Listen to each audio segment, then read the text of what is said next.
ಇರಾನಲ್ಲಿ ಷೇರು ಮಾರುಕಟ್ಟೆ ಬಂದ್ ಆಗಿದೆ.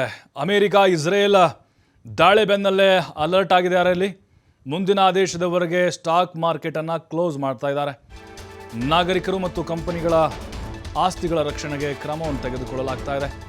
ಇರಾನ್ ಆರ್ಥಿಕ ಸಚಿವ ಅಲಿ ಮದನಿ ಜಾದೆ ಸ್ಪಷ್ಟನೆಯನ್ನು ಕೊಟ್ಟಿದ್ದಾರೆ. ಶೇಕ್ ಮಾರ್ಕೆಟ್ ಶೇಕ್ ಆಗ್ತಾ ಇದೆ. ಅಲ್ಲಿನ ಆರ್ಥಿಕ ಸಚಿವರು ಎಚ್ಚರಿಕೆಯನ್ನು ಕೊಟ್ಟಿದ್ದಾರೆ, ಸ್ಪಷ್ಟನೆ ಕೂಡ ಕೊಟ್ಟಿದ್ದಾರೆ. ಮುಂದಿನ ಆದೇಶ ಬರೋರಿಗೂ ಕೂಡ ಅಲ್ಲಿ ಯಾವುದೇ ಕಾರಣಕ್ಕೂ ಶೇರನ್ನು ಹಾಕಂಗಿಲ್ಲ ಅನ್ನುವಂಥ ಆದೇಶ. ಅಂದರೆ ರಕ್ಷಣೆಗೆ ಆರ್ಥಿಕವಾಗಿ ಖಂಡಿತ ಇದು ಹೊಡೆತ ಕೊಡಬಹುದು ಆ ದೇಶಕ್ಕೆ ಅನ್ನೋದು. ಈಗಾಗಲೇ ಇರಾನ್ ತನ್ನ ಸಂಪನ್ಮೂಲಗಳನ್ನು ಕಳೆದುಕೊಳ್ತಾ ಇದೆ. ಆರ್ಥಿಕವಾಗೂ ಕೂಡ ಅದು ಕುಗ್ಗಿ ಹೋಗ್ತಾ ಇದೆ. ಒಂದು ಯುದ್ಧ ಆಯಿತು ಅಂತ ಹೇಳಿದ್ರೆ ಎಷ್ಟೋ ವರ್ಷಗಳು ಆ ದೇಶ ಹಿಂದಕ್ಕೆ ಹೋಗುತ್ತೆ. ಈಗ ಉಕ್ರೇನ್ ಮತ್ತು ರಷ್ಯಾ ನೋಡ್ತಾ ಇಲ್ವ ನಾವು, ಒಂದು 20-25 ವರ್ಷ ಹಿಂದಕ್ಕೆ ಹೋಗ್ಬಿಡ್ತವೆ ಯುದ್ಧ ಆಯಿತು ಅಂತ ಹೇಳಿದ್ರೆ ಆ ದೇಶಗಳು.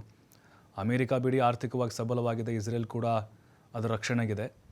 ಆದರೆ ಇರಾನ್ ಅಂತ ಬಂದಾಗ ಏಕಾಂಗಿಯಾಗಿ ಹೋರಾಡ್ತಾ ಇದೆ. ಅದು ಸ್ಟಾಕ್ ಮಾರ್ಕೆಟ್ ಉಡಿ ಸಾಗ್ಬಿಡುತ್ತೆ ಅನ್ನುವಂಥ ಭಯದಿಂದಾಗಿ ಯಾರ್ಯಾರೆಲ್ಲ ಹೂಡಿಕೆ ಮಾಡ್ತಾರೆ ಮತ್ತು ಆ ಕಂಪನಿಗಳಿರ್ತಾವಲ್ಲ ಅವ್ರಿಗೂ ಕೂಡ ಈಗ ಇರಾನ್ನ ಆರ್ಥಿಕ ಸಚಿವರು ಎಚ್ಚರಿಕೆಯನ್ನು ಕೊಟ್ಟಿದ್ದಾರೆ, ಸ್ಪಷ್ಟನೆ ಕೂಡ ಕೊಟ್ಟಿದ್ದಾರೆ.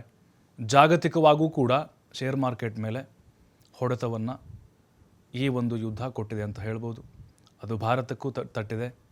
ಜೊತೆಗೆ ಅಲ್ಲಿ ಲೋಕಲ್ ಏನಿರುತ್ತೆ ಈ ಯುದ್ಧದ ಟೈಮ್ನಲ್ಲಿ ಶೇರ್ ಹೋಲ್ಡರ್ಸ್ ಏನಿರ್ತಾರೆ ಕೈ ಸುಟ್ಕೊಳ್ತಾರೆ.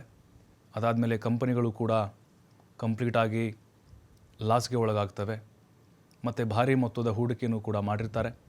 ಆ ದೇಶದ ಆರ್ಥಿಕ ವ್ಯವಸ್ಥೆ ಮೇಲೆ ಇದು ಪರಿಣಾಮವನ್ನು ಬೀರಬಹುದು ಅನ್ನುವಂಥ ಉದ್ದೇಶ.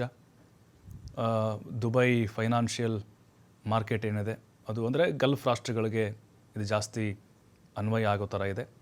ಮತ್ತು ಇರಾನ್ ಏನಿದೆ ಅಲ್ಲಿ ಸ್ಥಳೀಯವಾಗಿ ಈ ಒಂದು ಆದೇಶವನ್ನು ಕೊಟ್ಟಿರೋದು.